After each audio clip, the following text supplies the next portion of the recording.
This is me. This is my beloved wife, Sylvia. This is Sylvia's idea of sailing.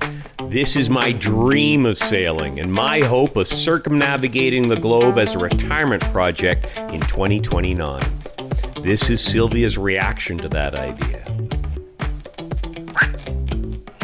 I am on a 6-year quest to convince Sylvia that a circumnavigation is a wonderful adventure, but the clock is ticking, so join me as I search for the perfect yacht that Sylvia will love, and get all your ladies to subscribe and cheer Sylvia on in the comments.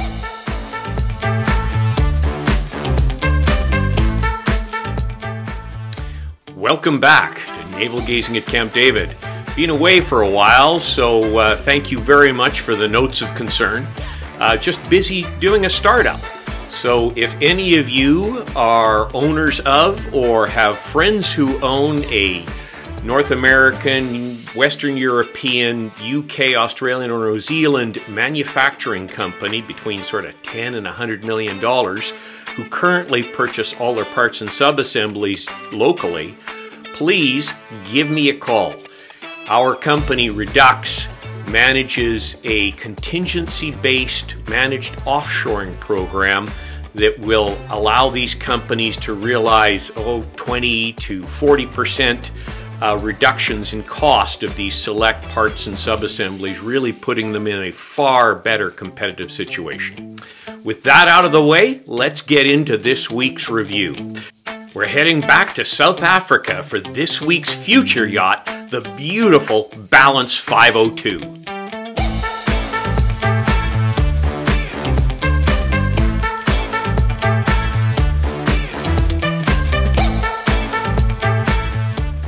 Today we will 1. Review its pricing, layout, and specification against 4 other new yachts. 2. Do a full tour asking what would Sylvia say about this one. 3.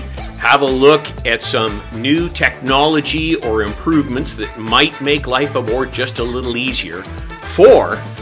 Compare this with 4 or 5 pre-owned comparables. And 5. Give it a Dave score and measure it against all the other yachts we've looked at so far. As always, all this fun will be sandwiched between a wine and a work of art from the same region as the guest yacht, in an effort to capture the people and culture who give birth to these wonderful vessels.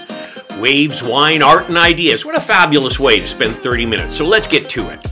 From high above Vancouver, we head west across the Pacific to Queensland, Australia, and the yards of Cure Marine, home of last week's performance cat, the Cure 55. From here, we continue west to St. Francis Bay, South Africa, the home of this week's future yacht, the beautiful Balance 502. Finally, we take another hop northwest to the Stellenbosch wine region, and this week's wine pairing, Zevenwacht Stellenbosch Cabernet Sauvignon. Zevenwacht is situated on the beautiful Stellenbosch wine route with panoramic views of Table Mountain, Table Bay, and False Bay. The name Zevenwacht, derived from Dutch Seven Expectations, is a modern wine farm with a 300-year history. The name Zevenwacht, derived from Dutch Seven Expectations, is a modern wine farm with a 300-year history. A family-owned and managed estate, the current owners, Harold and Denise Johnson, purchased the farm in 1992 and have committed themselves to a program of development to realize Zevenwacht's rich potential beyond wine production. 2 prime farming locations supply the Zevenwacht winery. The home vineyards in Zevenwacht's 450-hectare maritime property supplies the bulk of the wine that fills the 1,000-ton cellar. The farm Zevenriven at the crest of the Hellshoegate, oh Lord help me with South African, Heights of Hell Pass overlooking Bannock Valley on the Stellenbosch wine route provides equally outstanding grapes and adds fascinating variety to the collection. The wine is classic and elegant with aromas of blackcurrant, blueberry, and graphite, with underlying tones of licorice and cigar box. Dark blackberry and plum flavors dominate the palate, supported with a firm yet well-integrated tannin structure and lingering finish. These west-southwest facing decomposed granite slopes are at an altitude of 100 to 150 meters above sea level.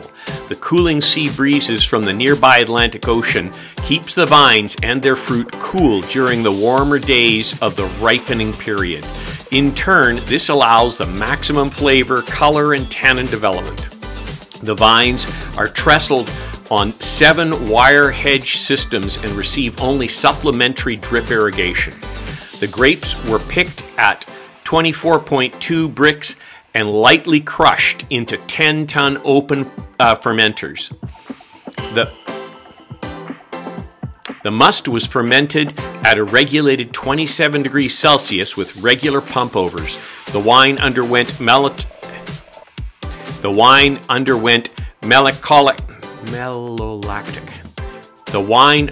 malolactic fermentation in tank, after which it was racked and then returned to 30% new French oak barrels for 14 months. Well, that's very nice. Let's go have a look at that boat. Cheers. Having a look at the new 502, the visual cues are really quite subtle. The crossbeam off the longeron is being pushed forward. There's a little extra length to the hulls. And on the rooftop, the actual solar panels have now been inset with their retaining their full ventilation. Really a beautiful setup. It's just refinements everywhere you look. The other elements are internal, which we'll discuss later. One of them is the new integrated hybrid electric sail drive from our friends at Integral.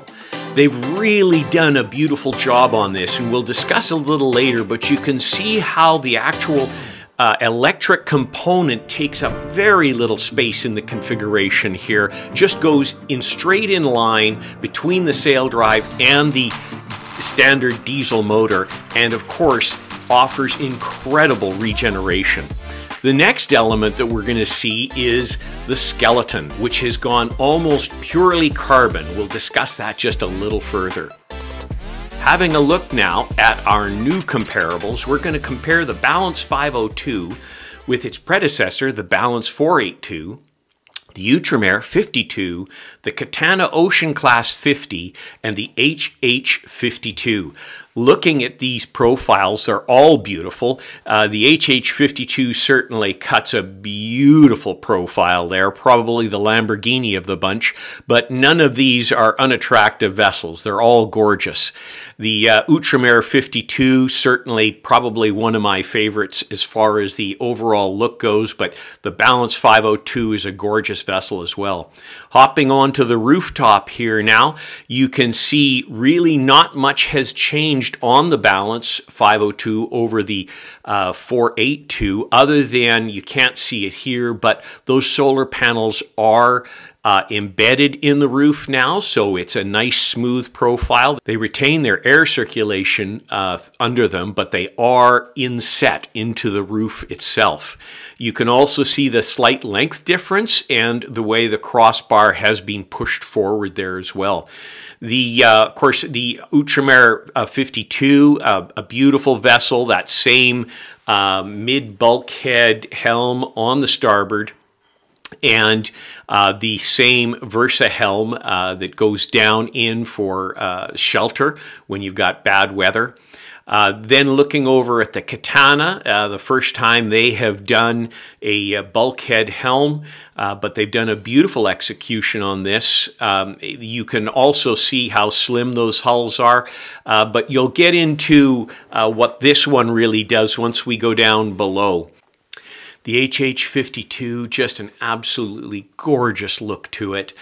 You can get several configurations here. Probably my favorite would be the internal forward helm with through cabin access to the foredeck, combined with Starship Enterprise-like aft outboard seats with carbon fiber tillers, and the seats are hanging over the side just like you have in the Radical ORC, but they've also got a full spectrum of controls at your fingertips.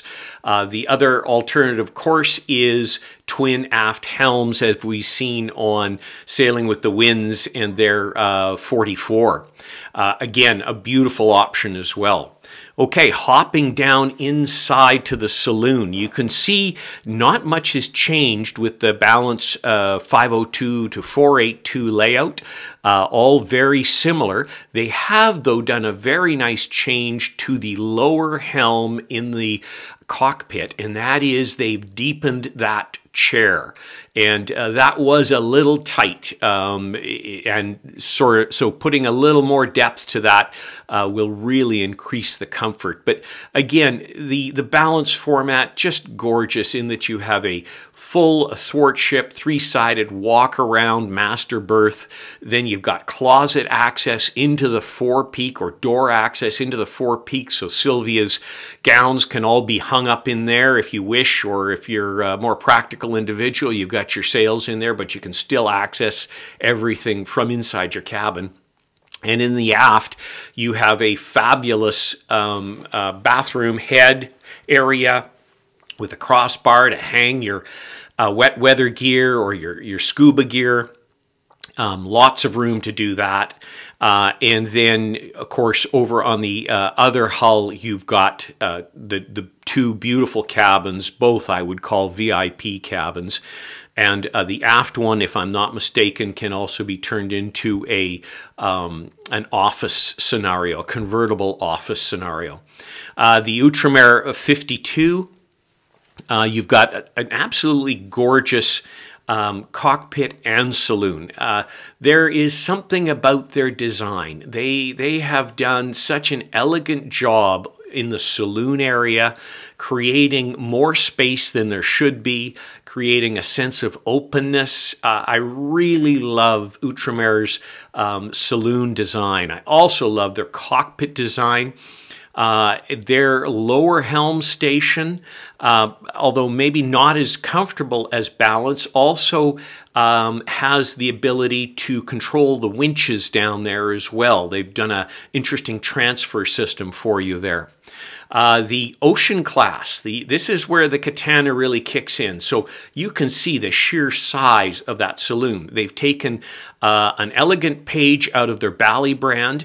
They have not used an aft garage door, but they have a sliding door that slides right in behind the mid-helm that's raised, and so it completely disappears, creating that same sense of indoor-outdoor that you have on the Bally's, but with the elegance of the Katana. And they've created, of course, two beautiful separated sitting areas, which I really like for that condo sense, and a very nice galley area with a full stand-up fridge there. The forward seating area is just beautiful with lots of light, and then you've got a fabulous sort of angular nav station. I'm not a huge fan of nav stations, but this one is executed so nicely. I would love it. It's got a real chair that folds in and out. There's no stool. It's got lots of surface area. I could use it as an office. And then, of course, you have front opening windows in the front. On the bow, you have a faux front cockpit with their factory cushions, which is really nicely done. In the aft, you still retain something of an outdoor cockpit with that beautiful settee on the aft, and then you've also got a built-in barbecue, which is really nice. And if you've watched any of Igor's videos where he's transferring the owner vessels, you'll see his review of this one. He loved that back settee. The HH-52, I've got one version of it here, which is the forward helm station, and the next one where we look at downstairs in the cabins, you'll see the aft helm stations. But you can see you're really not sacrificing an awful lot, and you do get the benefit of that lovely forward cockpit and access onto the foredeck, which I think is absolutely fantastic. You have a huge open aft cockpit and great coverage with the cabin top. The other thing is the solar, the walk-on solar. I know that obviously it has its downsides, but wow, on the cabin top, it is integrated so beautifully. It really is executed nicely. Let's head down now into the cabins. We've already discussed the benefits of the Balance 502 and 482 and their cabin layouts. You know I'm a bit of a fanboy when it comes to Balance and the way they've done this in a, a performance cruising cat. Outremer 52, it is Outremer, so it's a butt scoot bed. I still shudder at the idea that I would have to make that thing, but Sylvia says I can have a butt scoot if I want it, as long as I make the bed.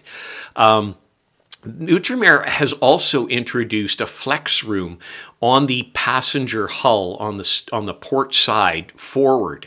So that can be turned into a fabulous laundry room, office, utility room, workshop, anything that your heart desires. And honestly, I don't want more than one other couple on my boat at one time. And if there's grandchildren, I am sure we can drop the table upstairs and they'll just love that. So to me, 2 cabins is just Jim Dandy. The Katana Ocean class, again, beautifully executed. You can see that they have their traditional 2-side access owner suite on the port side there. And it really is done nicely. Very light and open. The bathroom is very, very nice. And you have a massive 4-peak storage area that you can access through the back of the shower, which is pretty cool. On the starboard side, again, you have the aft twins and the forward double with a Jack and Jill bathroom in the middle, which I prefer because it creates a much larger bathroom. And again, I really don't want more than another couple on my boat. The oh, by the way, as well, the forward cabin on the starboard side can be converted again into something of that utility room style. It's really quite cool. The HH52, absolutely beautiful, but, it is the butt scoot beds. So again, much like the Outremer 52, I tend to find the HH, though, even with those massive aft windows, a little cave-like in the aft owner suite. The beds are quite low and the windows quite high. If I were them, I would design in a second really cool window down at eye level in the berth itself. But I mean, what can you say? These are beautifully done. Their quality is beautiful. They are they have that design flair, that beautiful flair that Outremer has as well. And this version, as I promised, is the twin aft helms that can swing out as you do on the 44. And it gives you, I guess, a little more space in the saloon.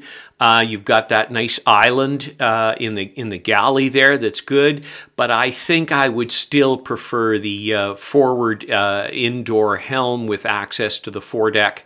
And that would also allow me to have those wickedly cool outboard aft helm chairs, which would really put the wind in your hair. Okay, let's have a look at the numbers. Heading across the top line, it really does tell an interesting tale.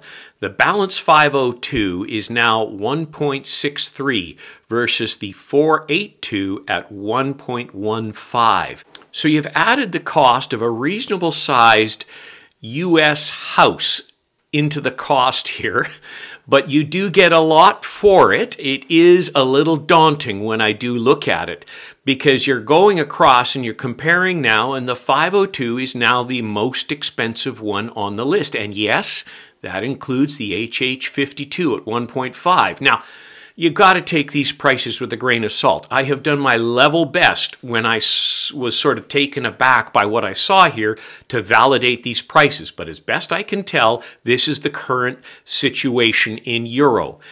Do please go talk to the right people at each manufacturer. You've got Boris at Katana, you got Seth at HH, you got Patrick at Balance, and the gentleman at Outremer just slips my mind, sorry. But this is what I have found to the best of my knowledge. Moving down to the sail away price, none of these folks are the sort of outliers who include a whole bunch of normal options in the base price, like Exquisite or Neisner. These folks all basically operate on the French system, where I'm going to add 50% of the base to give you a reasonable sail away. And I know various people scream when I do this, but I'm telling you, when I've outfitted the boats line by line, I'm within 5% every time. I have not found a single time when I'm off. So sail away on the Balance 502, we're looking at 2.6, almost 2.7 million now in US. On the 482, it was 1.7. The Outremer is 1.9. The Katana is a reasonable 1.5, and the HH is 2.4, and that is still less than the Balance 502, and the HH is a full epoxy boat. Looking across length overall here, you can see that the longest is the HH at 55.94. That is followed by the Katana at 51.67, right close behind the Outremer at 51.5, the Balance 502 at 50.03, and the Balance 482 was 48.26. Length at the waterline here, it's a different story. It's the Outremer is 51.5. Then the Balance 502 is 50.03. Followed then by the HH at 49.57, the Katana at 49.18, and the Balance 482 at 48.26. Beams on these, looking across, the beamiest one of the bunch is the Balance 502 at 25.92. It's the same basic beam as the Balance 482 at 25.91. Then we're looking at the Katana, at the Outremer at 25.75, the Katana at 25.69, and the HH, as slim as an arrow, at 24.41. Looking at the draft, least to greatest, we start off with the Outremer at 1.07 meters, or 3.5 feet. Then it's the Balance 482 and 502. They're exactly the same, 1.16 meters, or 3.18 feet. Then just slightly lower is the Katana at 1.17 meters, or 3.83 feet. And finally, it's the HH at 1.65 meters, or 5.41 feet. Bridge deck clearance on these, as best that I could find it, it is your Balance 502 that has the greatest at 0.93 meters. The HH is right there with 0.9 meters. And the Balance 482 was 0.818. I wasn't able to find the bridge deck clearance on the Outremer 52.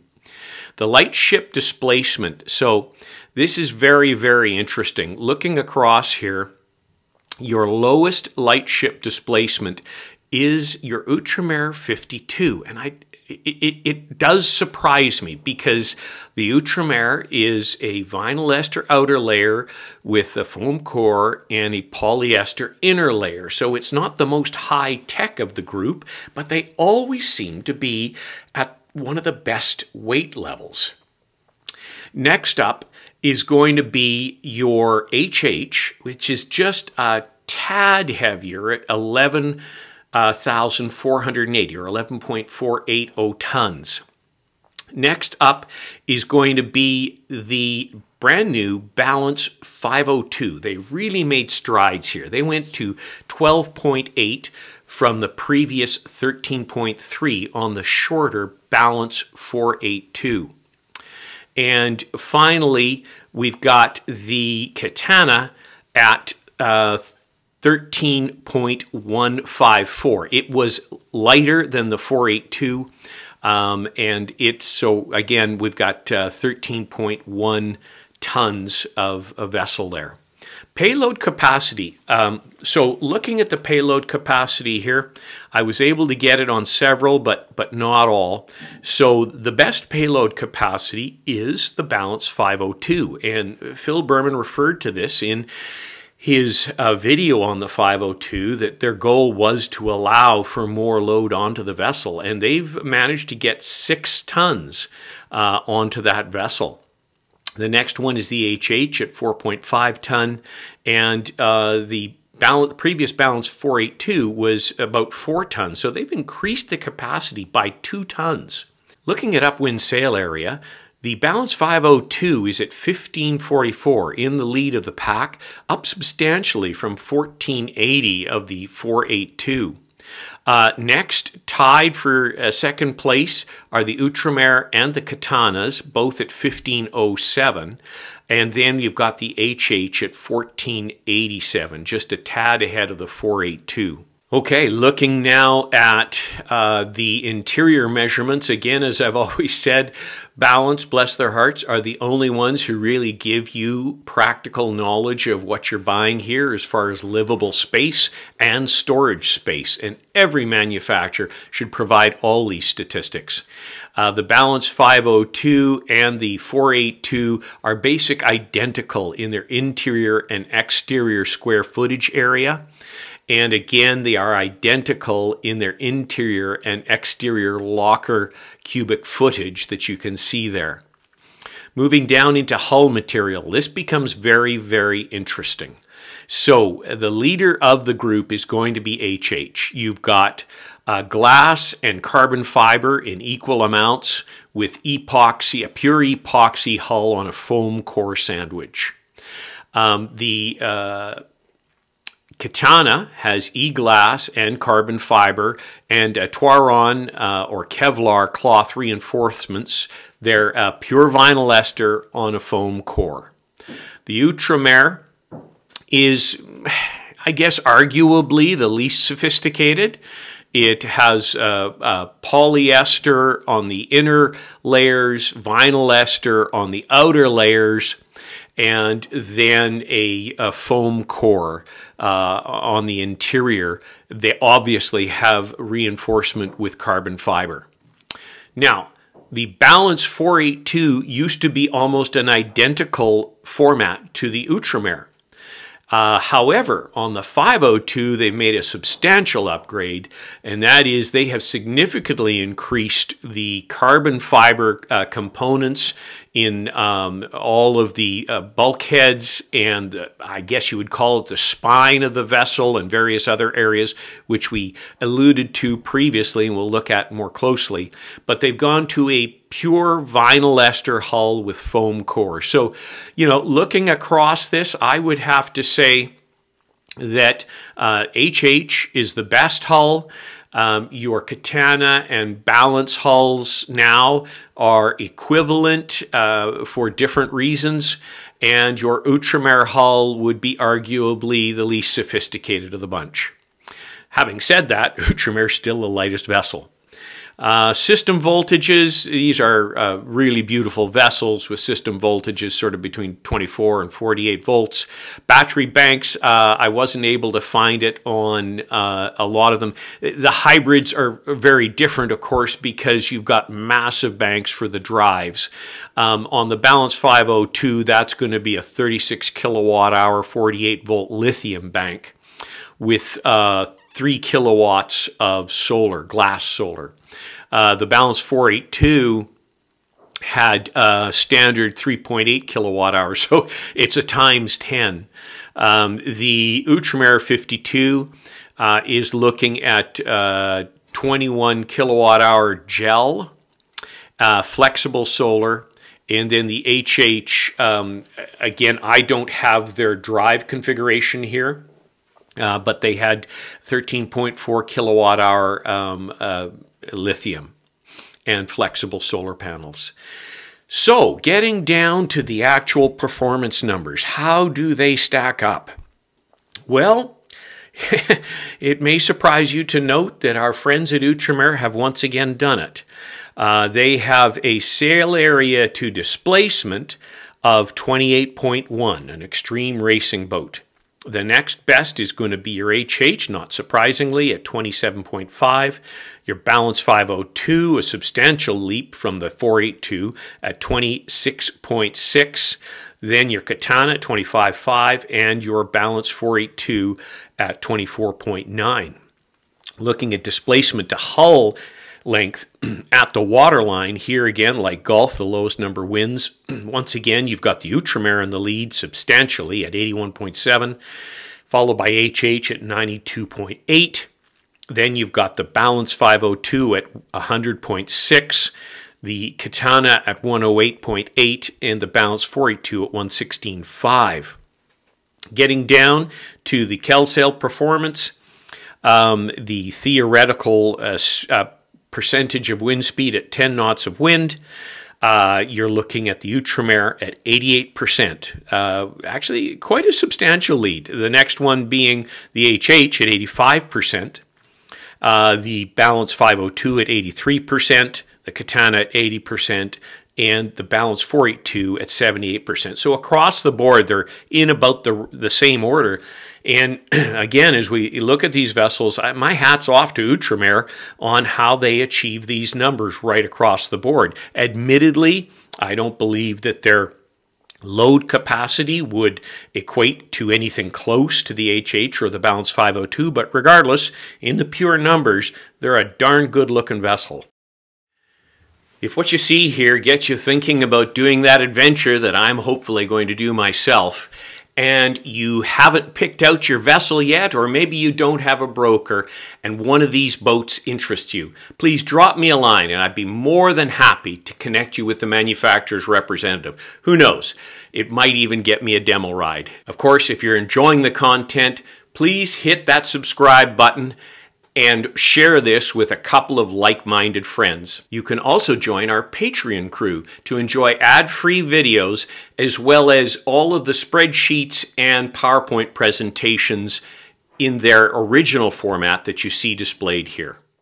Hopping aboard, what would Sylvia say? Well, I think Sylvia would love this vessel. Now, admittedly, take what I say with a grain of salt because I am something of a Balance fanboy. I love these vessels. I love the way they feel. It's hard to show in a video, but they feel like a rocket sled on rails. Every component feels utterly solid and reliable. You just feel comfortable and confident. Now, this new innovation that was presented, which is this basic splashboard on the back of the sugar scoop, I think is a little overplayed. I'm not sure it deserved the name Versa anything. It's okay, but I really wouldn't tout it as something of a remarkable innovation. It's a convenience, I would say. Now, to get the word innovation, you'd have to go and do what our friends at HH did. And I really think that Balance or some of the others should look at this. This is an inevitability, just like it was on mono hulls, is the way this door comes down so conveniently, creates a swim platform and easy access, convenience, security, all that good stuff. But it's a bit ugly on the HH44. Look at what it could be here on a beautiful Oyster 655, I believe it is, and the way it comes down and integrates when it's up and still has stairs. Now, here is the innovation, the partnership of Balance with Integral. Phil did this right from the start, really integrated, really created a solid partnership, and now is taking advantage finally of a hybrid e-drive that really does make sense. Again, not that I believe in electric drives, but this one turns into a generating system that drives out staggering levels of wattage into your generation system, which I really, really like. Our naval gazing for today is very, very interesting. I'm not a huge fan of electric drives, as I just don't think we have the energy density to really make them practical yet. But if there's other advantages to an electric drive system, then I'd be in like Flynn. EPT Technologies' electric turnable sail drive just might be that item. The EPT electrical turnable sail drive presents a comprehensive electric propulsion solution featuring a 360-degree rotation capability, a powerful electric motor, cutting-edge lithium-ion batteries for high efficiency, and optimized energy utilization through the turnable mechanism during both sailing and battery recharging phases. This means that I can independently turn these two pods, and basically, just as with the modern joystick controllers on individual outboards or Volvo pod drives, I can direct that vessel sideways directly into the berth, or turn it on its axis, or basically do anything I want as if I had fore and aft thrusters. I can then tie it together with a dockmate or a yacht controller wireless joystick controller so that I can walk all around this vessel and simply bring it into port without even bothering Sylvia or her margarita up on the upper deck. I can hold it against the dock while I get off, tie off the lines, and basically single-hand this with complete control. I could also use it to get around bommies by just literally standing on the front of the vessel as we're going very slowly through tricky passages, and I can see for myself and manage the vessel with the joystick that's wirelessly controlled in my hand. The key advantage of choosing this method is that no additional thruster is required behind the boat or in front of the boat. Using their sail drive technology, they can maintain speeds that vary between 16 to 20 knots. Additionally, due to its turnable sail drive design, the propeller is always streamed in its best possible hydrodynamic position for drive and regeneration. The EPT batteries are self-contained units. They include electronic boards, controllers, and power connections within a compact battery box. They can be used as a single unit, requiring only a charger and controlling modules in addition. They're designed to be completely airtight and occupies minimal installation space. Here's the kicker. Complete twin 30-kilowatt turnable drive systems for a 46-foot catamaran is less than €130,000. That's pretty darn good for what you're getting. Okay, back on board, sort of. We're going to look at what makes the new 502 really beautiful, and that is, number one, it really is all on the inside. This carbon fiber skeleton that Phil and his crew have created here. Look at the amount of carbon fiber that is in this vessel now. You can see it all the way, the bottom of the hulls, every bulkhead, the entire saloon pan there. I mean, this is going to create incredible stiffness and durability into this vessel, especially with a pure vinyl ester hull. And speaking of vinyl ester, just to give you a sense of why that's important, when you look at cost, so vinyl ester is going to be 1.5 of what polyester is, and of course epoxy is 2.5 of what polyester is. Impact resistance on polyester is considered low, which is why Outremer and Balance in the previous generation had it on the inside of the hull. It's also much more susceptible to water penetration. The impact resistance of vinyl ester is moderate, and of course epoxy is high. Looking at that water resistance, you've got, if you take 100% resistance, epoxy's close to that at 99.9. Your vinyl ester is extremely good at 98, and you can see that significant leap over water resistance of polyester at 60%. So, really looking at across at this, your best bang for the buck is a vinyl ester hull. Elongation. So elongation at break point is 1 to 2% on polyester, 4 to 5% on vinyl ester, and 1 to 6% depending on formulation on the epoxy. So again, your best bang for the buck is that vinyl ester.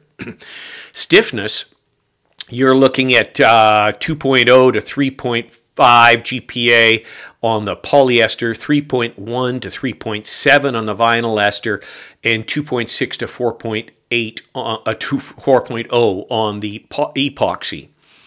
Adhesion, again, similar to the impact resistance, low on polyester, moderate on vinyl ester, and high on epoxy. And have a look at Sailing UMA for their backyard trials on that. It was very interesting.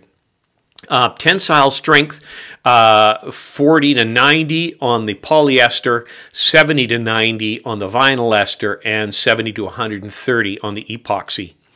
And finally, flexural strength is 80 to 110 on the polyester, 100 to 130 on the vinyl ester, and 100 to 150 on the epoxy. So, you know, as usual, when you start really refining in, your cost per improvement really starts to hockey stick up. But if you want the best, it's epoxy. If you want the best bang for the buck, it's vinyl ester. And sort of between there and a pure polyester production hull is what Balance used to do on the 482 and what Ultramar does on their hulls, and that is vinyl ester on the outside and polyester on the inside, where it really doesn't matter so much. Now, looking at that carbon fiber that we talked about, looking at different fiber categories as both Ultramar and Balance really bring up the game as far as the content of carbon fiber. Now, of course, Katana has 50% carbon fiber in theirs as well. So E-glass has a tensile strength of 2,000 to 3,500 MPa. And then basalt, which is what Windaloo is using, is 2,800 to 4,800, and carbon fiber is 3,500 to 6,000. That's obviously a significant jump over E-glass, and it's probably a much greater value for buck than the vinyl ester to epoxy is. So again, Balance is taking a balanced approach to get the most bang for the buck out of their improvements. The elasticity in GPAs, your E-glass is 72 to 75, basalt is 89 to 95. Look at your carbon fiber, 230 to 600. So massive jump there. Your density, you've got E-glass at minus 2.55, basalt at 2.7, and carbon fiber at 1.8. So you can really see there is a significant benefit jump and probably value to including more carbon fiber, but pure carbon fiber can be very noisy and of course extremely expensive. So I really do think that what Katana and Balance and of course Ultramar have done here is the wise thing. They have focused on a reasonable level of carbon fiber to increase stiffness and general strength, but they haven't thrown the baby out with the bathwater and gone all carbon fiber for pure performance. On the resin, again, Balance has moved to a very balanced pure vinyl ester. And HH has gone to the more extreme pure epoxy. Hopping into the cockpit to see what Sylvia would actually care about. You can see it's very attractive now, and they have extended the seating area on that lower helm station, which is really nice. I really do love that lower helm station. Your sense of visibility and control is outstanding. You got lots of great space here, and you can see overall, I think generally their cushions and stuff, they've done a little more to them. It looks really, really good. Heading inside, they have now employed an Italian interior designer, and you've gone with the frameless cabinetry there, which really does a nice job and making it look much more designer-ish, as you can see here, compared to the 482. Back to the 502, she really does look good.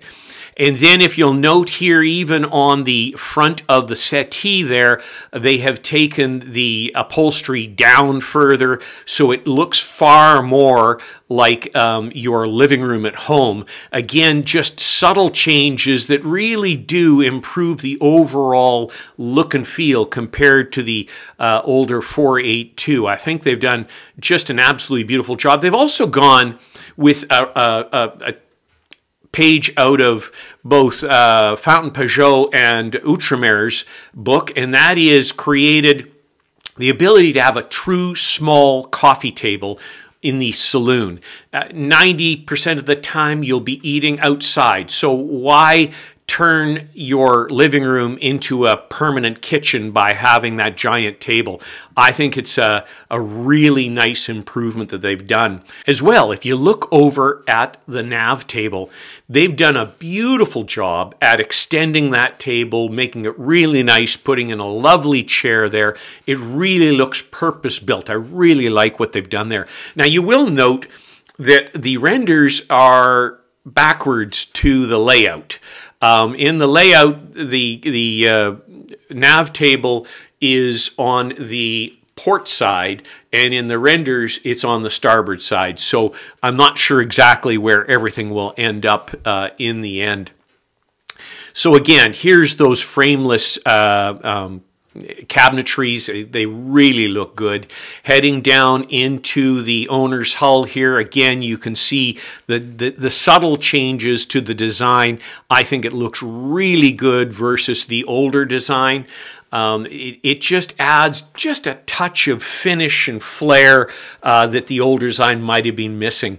And again, heading over to these beautiful inset solar panels, it's just a touch of finish, just a nuance that really adds to the complete finished look of the vessel. Heading to our pre-owned comparables, our first up is a beautiful Balance 526, the Blue Diamond. This is a 2020 boat, bearing in mind this is a pure epoxy with e-glass and carbon fiber reinforcements. They're asking 1.7 compared to basically 2.7 for a new 502. I'm gonna say that I would go with the Blue Diamond here, the Balance 526 Mark I. Overall, a little more space. Yeah, some of the nuances aren't executed, but this is a epoxy on e-glass and carbon fiber boat, and it is a screamer. Next up, we're looking at a Katana OC50. They're asking 1.15 for this. It's a 2-year-old boat versus 2.7 sail away. I'm going to assume there are a few goodies added to this. It is a pure vinyl ester boat, 50% carbon, 50% e-glass, and reinforced with Kevlar. Wow. My performance numbers aren't necessarily the same on this, but it is a daggerboard boat. It's beautifully executed. I'm afraid for more than $1.5 million delta, I would have to go with the Katana OC50. Next up, we have a beautiful Balance 482, a 2-year-old boat. They're asking 1.675 versus 2.677. That's $1 million difference. I'm going to have to go with the Balance 482. I love what they've done with the 502, but I'm afraid that 482 is a very nice boat as well. Next up is an HH50. This is a 2022, a 2-year-old boat. They're asking $2.3 million for this versus 2.677, 2.7. I'm afraid I'm going with the Balance on this one. The HH50 is a beautiful vessel, no doubt, but there are elements such as the full walk-around berth and the lower helm or the Versa helm, and it's just enough there. And the Balance 502 is such a well-built boat that I'm going to have to say it would be the Balance that would win on this one. Next up, we're looking at a Windalow 50 2021 3-year-old boat. They're asking $1,060,000 versus our 2.7. Now, look, I would, if I had unlimited funds, it would be the balance. I do like what Windalow is doing. This is an older one. I wouldn't buy, unless I was buying brand new, I wouldn't buy any hull less than number 10, and I'm sure this is less than number 10. And they've made great strides since then. So I would lean, if I had the cash, to the balance, but if I didn't have the cash, I mean, it's $1,600,000 delta. So probably the Windalow would be the one that I would go with. Okay, mono hull heresy. What are we going to compare such a lovely vessel as the Balance 502 to in mono hulls? Of course, we are adding 20% to the length. So we're looking at items like our first lovely one here, an Oyster 575 at 59 foot. They're asking 1.645 on this. You're looking at a 6-year-old boat versus 2.677. It's $1 million delta. I would have to go with the Oyster. We know I'm a bit of an Oyster fanboy too. Next up, we are looking at a Garcia Exploration 60. This is an aluminum vessel, $2.9 million. Not a hope. It would be the Balance 502. Next up, we're looking at a Jeanneau 2022 2-year-old Jeanneau 60. They're looking at 1.4 versus 2.7. Again, if I could get Sylvia to handle the healing, I would probably go with this boat. I know that's probably raising hackles. I absolutely acknowledge that the Balance is a far better vessel, but there is a time when dollars count, and at a delta of $1.3 million, basically almost twice the price, I think I could get my joy and my circumnav in on the Jeanneau 60. Okay, heading now to a Nator Swan, a 2-year-old 58, 2.4. Not a hope. It would be the Balance. Finally, we are looking at a 22 Jeanneau 65, 1.7. 2-year-old boat, absolutely gorgeous vessel. Again, $1 million delta. All things considered, I would go with the 65. So a bit of a spotty comparison and competition there across the range. The Balance's price increase of a small house has impacted the way I would make choices. It can't help but do that, but it is still one fantastic vessel. Okay, so what does all this mean in the Dave score? Okay, down, down, down. There she is. So she comes up pretty darn quick. She's above mid-pack. If we look closely at the numbers here, the 502 we're looking at interior is an 8. The exterior, a 7. I mean, yes, it's wonderful, but we all know that I'm looking for more luxury space on the bow with a cockpit on the front, or a some kind of a Versa sun area on the cabin top. So I'll give it a 7. Comfort is definitely an 8. It's not higher than that simply because this is a performance cat, and you do have certain limited space. On the exterior, I'll give it a 7. Again, it's lacking those alternate areas. Quality, I'm going to give it a 9. You know, if not a 10. The Balance are just, you got to get on one and feel it. Performance, I'm going to give it an 8. It's a good performing boat. Lazy Sailor, a 7. It's great. No screaming differences here, but it's very good.